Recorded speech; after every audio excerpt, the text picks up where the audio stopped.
តោះមកដឹងពីអាយុពិតរបស់តារាប្រុសៗក្នុងរឿងភាគខ្លីៗដែលកំពុងតែពេញនិយម 1. វាងដាវថៃកើតនៅថ្ងៃទី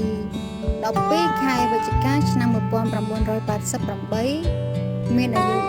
36ឆ្នាំ 2. ម៉ាសាយូ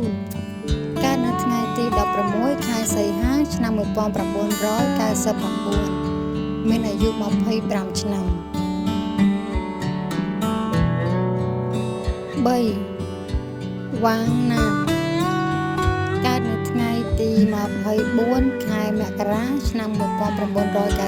1997មានអាយុ28ឆ្នាំ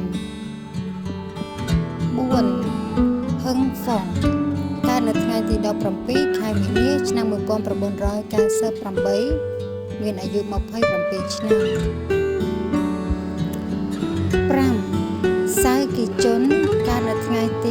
28ខែតុលាឆ្នាំ2000មានអាយុ24ឆ្នាំ 6. ហ៊ីខុងរុយ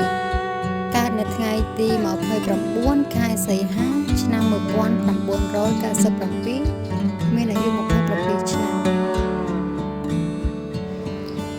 7. សៅសិនដុងកើតនៅថ្ងៃទី28ខែកញ្ញាឆ្នាំ1992មានអាយុ32ឆ្នាំ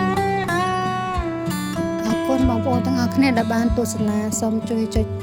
like និង share ដើម្បីទទួលបានវីដេអូថ្មីៗបន្តទៀតអរគុណ